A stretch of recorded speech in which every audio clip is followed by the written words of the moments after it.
de-Ivanishvilization or de-Ivanishvilization of Georgia.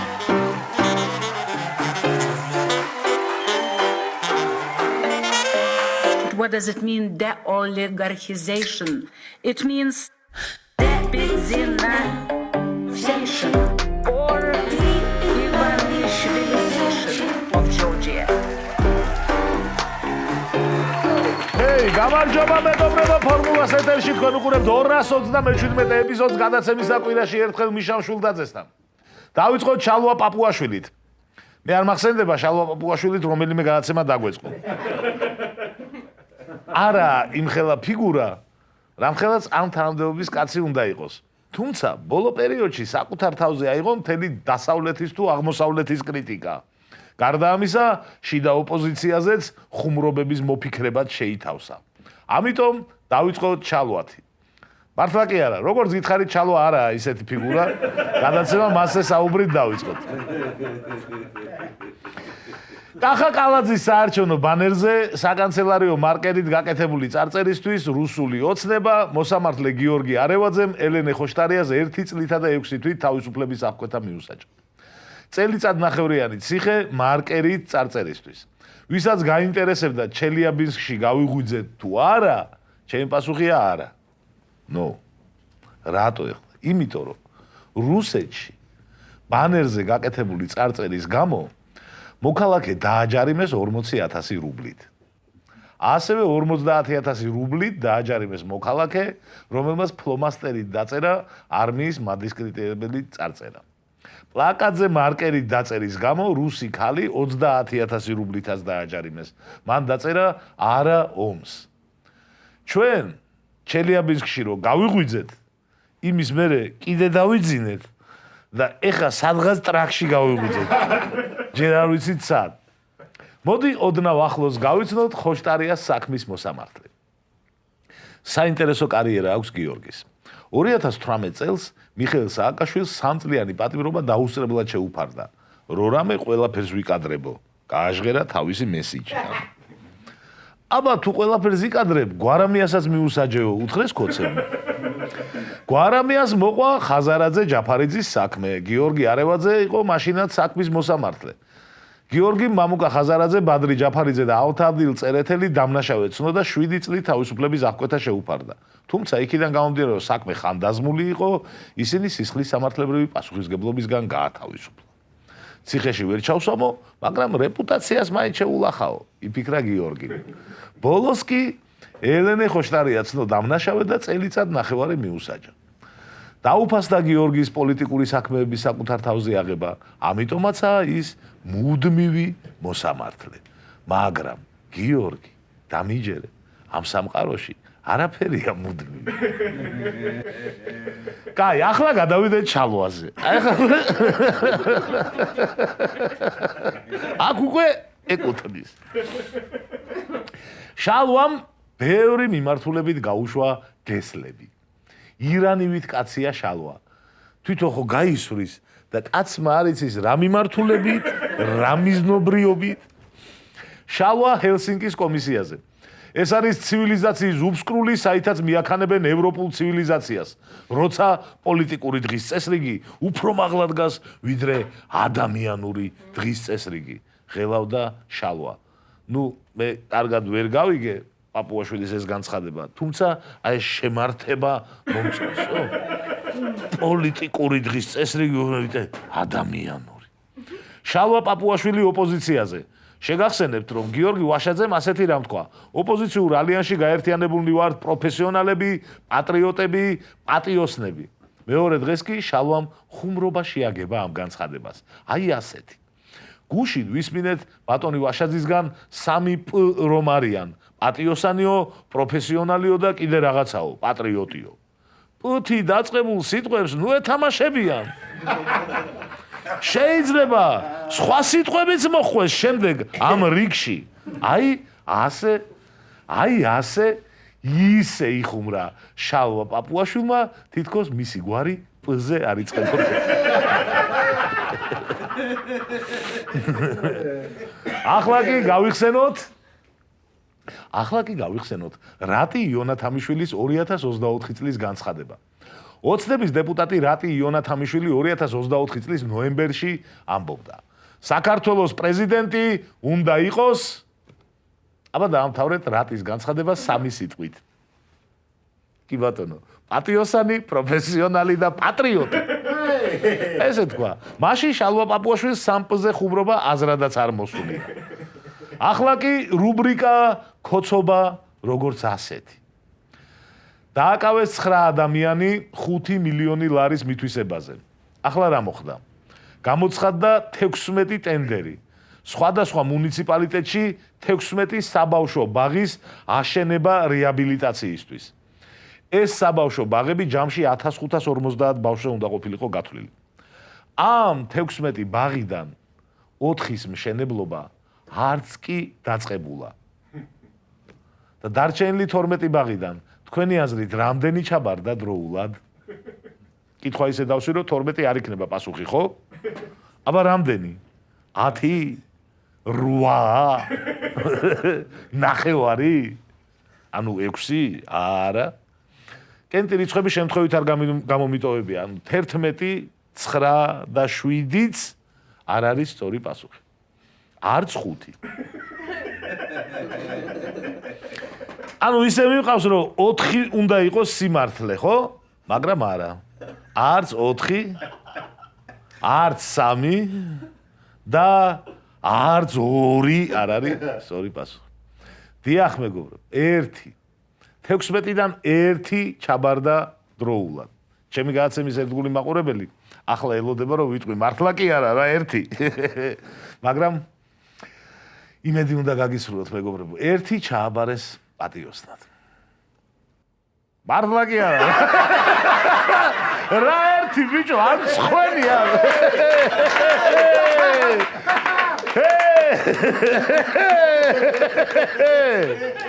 16-დან არც 1. არც 1 არ ჩააბარეს 16.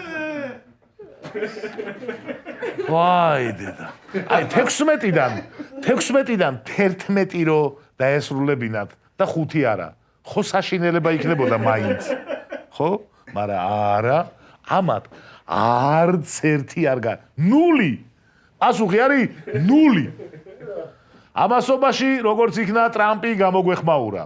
ნუ თვათ ყაველაშვილთან არ დაურეკავს, მაგრამ საქართველო იმ ქვეყნების სიაში შეიყვანა, რომელში მოხვედრასაც არავის უსურვებდი რუსეთის გარდა. ამერიკის შეერთებული შტატების პრეზიდენტ დონალდ ტრამპის ადმინისტრაციის გადაწყვეტილებით 50 ქვეყნის მოქალაქეებს ამერიკის შეერთებულ შტატებში ვიზიტისთვის ვიზის მისაღებად განაცხადის გაკეთებისას $15,000-მდე ოდენობის დეპოზიტი ექნებათ დასადები.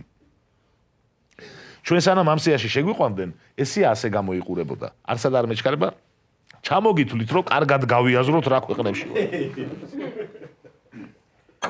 ესე იგი, ალჟირი, ანგოლა, ანტიგუა და ბარბუდა, ბანგლადეში, ბენინი, ბუტანი, ბოტსვანა, ბურუნდი, კაბო-ვერდე, ცენტრალური აფრიკის რესპუბლიკა, კოდ-დივუარი, კუბა, ჯიბუტი, დომინიკა, ფიჯი, გაბონი, გამბია, გვინეა-ბისაუ, ყირგიზეთი, მალავი, მავრიტანია, ნამიბია, ნეპალი, ნიგერია, სან-ტომე და პრინსიპი, სენეგალი, ტაჯიკეთი, ტანზანია, ტოგო, ტონგა, თურქმენეთი, ტუვალუ, უგანდა, ვანუატუ, ვენესუელა, ზამბია და ზიმბაბვე. აი ესეთი ქვეყნებია. აი ესეთი ქვეყნებია რა. არც ერთ გარო არ გიმოგზაურიათ არავის. ტრამპის გადაწყვეტილებით კი ამ ქვეყნებს დავემატეთ. კამბოჯა. არასოდეს მეგონა თუ კამბოჯას ვიტყოდი ოდესმე პირველი პირის მრავლობითში. ანუ დავემატეთ კამბოჯა, ეთიოპია, გრენადა, ლესოტო, მავრიკი, მონღოლეთი. მოზამბიკი, ნიკარაგუა, პაპუა ახალი გვინეა, ეს გვინეა-ბისაუში არაგერიოთ, სეიშელები, ტუნისი და საქართველო. აი ორ ფეხზე დგარები მოვხვდით ამ სამარცხვინო სიაში. ამ სიაში მოვხვდით გვინეა ბისაუსთან ერთად. გვინეა ბისაუ ადამიანის განვითარების ინდექსით სამყაროში ბოლო ადგილზეა. გვინეა ბისაუში კონკრეტულ დღეებში აკრძალულია თმის შეჭრა. მართლა, ეგეთ ქვეყანა, ზოგიერთ დღეს თმის შეჭრა არ შეიძლება. ქალებს აკრძალული აქვთ ბრინჯის დაბნევა. აი ასეთ ქვეყნებთან ერთად მოვხვდით ამ სიაში. თუმცა შეიძლება რომ აი ახლა ზუსტად ამ წუთებში გვინეა ბისაუელი ღამის შოუს წამყვანი ზის და ხითხითებს რომ საქართველოსთან ერთად მოვხვდით ამ სიაში. იქ მარკერით წარწერაზე სისხლის სამართალია და ადამიანებს ტროტუარზე დგომისთვის იჭერენო. შესაძლოა. ამერიკაში სავიზო ვიზისთვის $15,000 დეპოზიტის ამბავს გამოეხმაურა საგარეო საქმეთა სამინისტრო. და ასეთი განმარტება გააკეთეს. სამწუხაროდ ეს უკავშირდება საქართველოს მოქალაქეების მხრიდან ამერიკის შეერთებული შტატების სავიზო პოლიტიკის დარღვევების მაღალ მაჩვენებელს. აბა, მიდიან და რჩებიან არა? და მე რა მაინტერესებს? რამე მიზეზი აქვთ იქ დასარჩენა? თუ უბრალოდ სტატისტიკა უნდათ რომ გაგვიფუჭონ. თუ რომ მე მართლა არ მესმის ამ ქვეყნიდან რატო უნდა წახვიდე და დარჩე სხვაგან. ემიგრაციის ამბავში მეგობრებო საშინელი სტატისტიკა გვაქვს ევროპაშიც. ევროკავშირის თავშესაფრის სააგენტოს ინფორმაციით 2025 წელს ევროკავშირში საქართველოს 15,000-ზე მეტმა მოქალაქემ მოითხოვა თავშესაფარი. მე ამის მიზეზიც არ ვიცი. იმედი ნიუს რომ გადავხედე, სულ პირიქითაა საქმე. დასანქცირებულ იმედი ნიუს უკაცრავად. კობახიძე ამბობს. იმედი ნიუსი აშუქებს. წელს სამიზნე მაჩვენებელი არის 4,000 არალეგალი მიგრანტის გაძევება. ანუ ჩვენ რო გვაძევებენო მარტო ეგრე კი არა ասა, ჩვენც ვაძევებთ. სამიზნე მაჩვენებელიც გვაქვს. მთელი ამბები. გავაგზავნო იმედი ნიუსი. კაი. ქართული საფინანსო სექტორი თავის მომგებიანობას, შემოსავლიანობას და საიმედოობას ყოველდღიურად ამტკიცებს. რეგიონში განვითარებული მოვლენების ფონზე საქართველო ხდება საფინანსო ჰაბის გარკვეული ფუნქციის შემსრულებელი. თლაც საფინანსო ჰაბი გარკვეული ფუნქციას ვასრულებს. შემდეგი ასეთია, ნათია თურნავა, საერთაშორისო საბანკო კონფერენციის საქართველოში გამართვა ხაზს უსვამს ჩვენი ქვეყნის, როგორც რეგიონის ფინანსური ცენტრის მზარდ როლს. ისევ კობახიძე, დღეს ჩვენ მთელი მსოფლიოდან ვხედავთ ინვესტორთა მზარდ ინტერესს საქართველოს ფინანსური სექტორის მიმართ. ესეთი ნიუსებია, რომ შორისდებულები ვხდება. იუჰუ!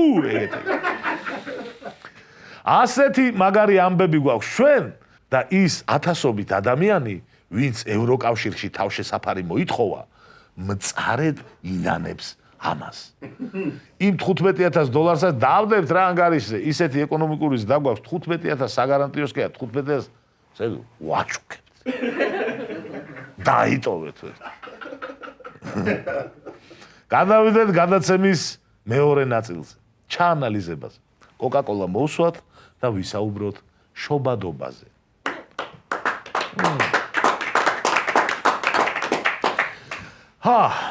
1886 წელს, როცა კოკა-კოლა შეიქმნა, დედამიწის მოსახლეობა 1,5 მილიარდი იყო და დღეს 8 მილიარდზე მეტი ვართ.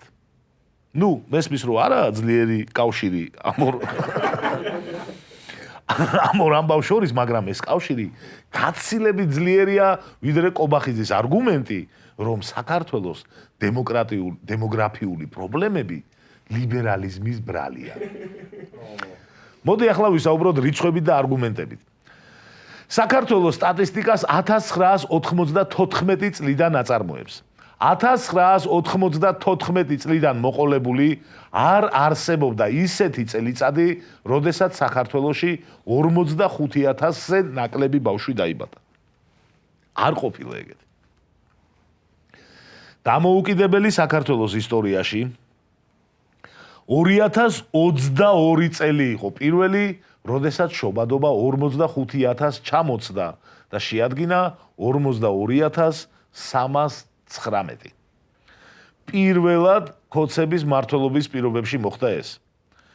ქოცების დროს დამყარებული რეკორდი ქოცების დროსვე ჩაუმჯობესდა და 2024 წელს საქართველოში 39483 ბავშვი დაიბადა. პირველად საქართველოს ისტორიაში შობადობა 40000 ჩამოწდა.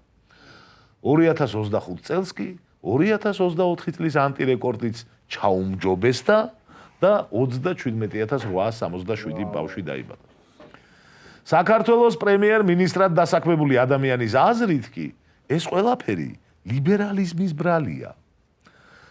მოდი გადავხედოთ შობადობას წინა ხელისუფლების დროს, რომლებმაც თავს მოგვახვიეს ლიბერალისტული აზროვნება და დაღუპეს და დაგვაქციეს.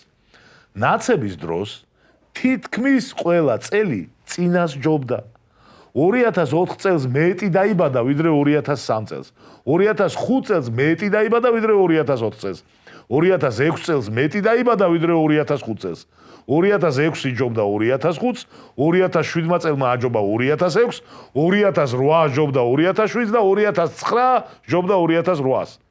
2008 წელს დაიბადა 52442 ბავშვი. 2009-შიც გაგრძელდა ზრდა ომის მიუხედავად, მაგრამ ომის შედეგები სადღაც მაინც წამოგვეწია და 2010 უკვე უარესი იყო 2009-სთან შედარებით. თუმცა შობადობის მაღალი მაჩვენებელი მაინც შენარჩუნდა 55230, 51565 და 59969. აი ამდენი ბავშვი დაიბადა ამ წლებში. ხელისუფლების მშვიდობიანად გადაბარების შემდეგ ქვეყანაში გაჩნდა გარკვეული ოპტიმიზმი და 2014 წელს დაფიქსირდა რეკორდი. 60635 ბავშვი დაიბადა საქართველოში. და აი ამის შემდეგ 2014 წლიდან იწყება მუდმივი რეგრესი. ყველა წელი წინაზე უარესია. 2014 წლიდან მოყოლებული ქოცების მმართველობის ყოველ წელს უარესდება შობადობა. აბსოლუტურად ყველა წელი წინაზე უარესია შობადობის თვალსაზრისით. 2014 წლის 60000-დან 2025 წელს ჩამოვედით 37000. 2014-დან მოყოლებული უკვე 12 წელი გავიდა და 12 წელიწადში ერთი წელიწადიც კი არ იყო ისეთი, რომელიც წინას ჯობდა. ვისი ბრალია ეს ყველაფერი? ვისი ბრალია? უიმედობის? არა. ქვეყანაში გაჩენილი უპერსპექტივობის განცდის? არა. დემოკრატიული უკუსლის და ქვეყნიდან რომ ხალხი გარბის, მაგის ბრალია? არა, ლიბერალიზმის ბრალია. წარმოიდგინეთ, იღვიძებთ ერთ დღეს და საქართველოს პარლამენტის თავმჯდომარის სკამში ხედავთ რუს კომუნისტს სერგეი გავრილოვს. მაშინვე შვილის გაჩენა არ მოგინდება. აი ასეთი კარგი მიმართულებით რომ მიდის ქვეყანა, ბუნებრივია მოგინდება შვილი გააჩინო და უთხრა, ნახე შვილო, რა კარგი ქვეყანა დაგახვედრე. როცა ხედავ ადამიანებს ტროტუარზე დგომისთვის ციხეში უშვებენ, ბანერზე მარკეტით გაკეთებული წარწერის გამო 4 შვილის დედას 2 წლამდე ციხეში კეტავენ, ამაზე მეტი წახალისება რაღა გინდა შობადობის. კი მაგრამ 2001 წელს უკეთესი ქვეყანა გქონდა. მაშინ თუ ვაჩენდით, ახლა რა უარესად ვართ? შეიძლება გაჩნდეს ასეთი შეკითხვა საშუალო სტატისტიკურ კოდში. დავიწყოთ რომ 2001 წელს გაცილებით დემოკრატიული სახელმწიფო ვიყავით ვიდრე დღეს, მაგრამ დავარებოთ ამას თავი. თავარი ხო არის მოლოდინი. ადამიანს უკეთესის მოლოდინი აქვს თუ უარესის. 2001 წელს შეიძლება არ ქონდა შუქი, მაგრამ იყო პატარა იმედი, რომ ხვალ ოდნავ უკეთესობა იქნებოდა ვიდრე დღეს. არ იყო განცდა რომ 2002 წელი 2001-ზე უარესი იქნებოდა. და დღეს ზუსტად ვიცით რომ სანამ ქოცები არიან, ყოველი დღე იქნება წინაზე უარესი. ჩვენ შემთხვევაში ეს არის მთავარი მიზეზი, თორემ ისე ძალიან კომპლექსური საკითხია, უამრავი ფაქტორით აიხსნება დემოგრაფიული ტენდენციები. მაგრამ აი დაფიქრდით მეგობრებო. ჩინეთი ლიბერალური სახელმწიფოა თქვენი აზრით? გაეროს მონაცემებით ამ ტემპით 2100 წლისთვის ჩინეთის მოსახლეობა განახევრდება. 2025 წელს შარშან ჩინეთის მოსახლეობა 3.400.000-ით შემცირდა. ერთი საქართველო დაკარგეს ბიჭო ერთ წელიწადში. გაიგე. დღეს ჩინეთის მოსახლეობის 23% 60 წლის და მეტი ასაკისაა. 323 მილიონი პენსიონერი ყავთ. და შობადობა მცირდება. ამ პრობლემას მეცნიერები ეძახიან 4-2-1 პრობლემას. ანუ ერთი ბავშვი, ორი მშობელი, 4 ბებია ბაბუა. როცა შეიძლება დადგეს მომენტი, როცა ერთ ადამიანს შეიძლება მოუწიოს 6 შენახვა. აი, როგორც ჩვენთან არის საჯარო სამსახურებში, ერთი მუშაობს, 6 ხელფასს იღებს. ოღონდ ეგრე რო იყოს ყველგან. თუ შობადობის ბუმი არ დაიწყება, ჩინეთი ასეთი პრობლემის წინაშე აღმოჩნდება გარდაუვლად. და ეს ეხა ლიბერალიზმის ბრალია. ლიბერალურია ჩინეთის მმართველი კომუნისტური პარტია, ბიჭო. და რუსეთი ლიბერალურია. რატო აქვს დემოგრაფიული კრიზისი? ომამდეც ჰქონდათ თან, ომში გაწყვეტას ნუ დააბრალებთ. ჩინეთის მსგავსად საქართველოსაც ემუქრება მოსახლეობის დაბერების საფრთხე. 2013 წელს საქართველოში ბავშვების რიცხვი 277,000-ით მეტი იყო, ვიდრე პენსიონერების. 2024 წელს უკვე 60 წელს გადაცილებულების რაოდენობა 263,200-ით აჭარბებს 19 წლამდე ახალგაზრდების რიცხვს. მოსახლეობის დაბერების პრობლემასთან გასამკლავებლად 2017 წელს ქოცებმა დაამტკიცეს სამოქმედო გეგმა, მართლა სამოქმედო გეგმა გააკეთეს. ჩვენ თავრობის საიტზე ვიპოვეთ ეს სამოქმედო გეგმა. და ძალიან გვაინტერესებდა, წაკითხვა, მაგრამ ერთი პრობლემაა. 24 გვერდიანი დოკუმენტია და გვერდების ნაწილი კი ჩვეულებრივად არის, მაგრამ ნაწილი არის 90 გრადუსით ამოტრიალებული. და ნაწილი არის 180 გრადუსით. ამიტომ ვერ წავიკითხეთ, ბოდის გიხდით, რავი.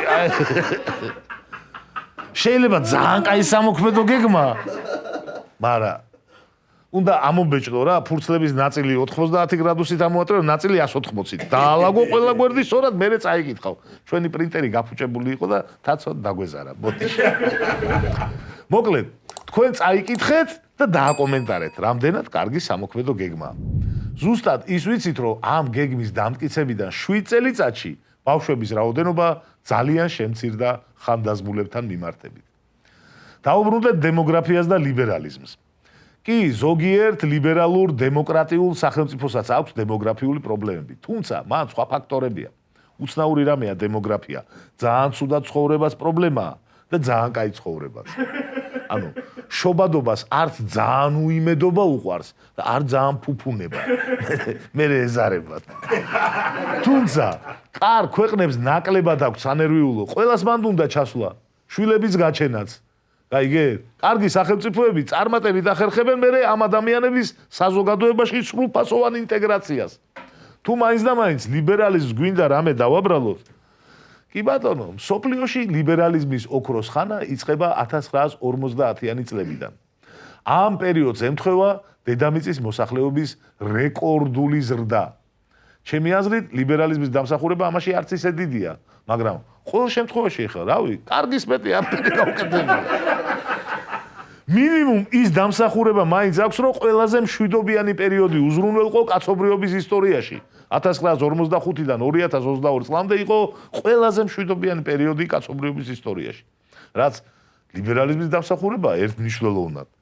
აწი ვნახოთ, აღარ გვინდაო ლიბერალიზმი და დაგაკვირდებით ერთი, რამდენად მშვიდობიან სამყაროს შემოგთავაზ. ჯერჯერობით, რასაც გიყურებთ, ერთი კაი დათრობა გვაშორებს დედამიწის განადგურებას.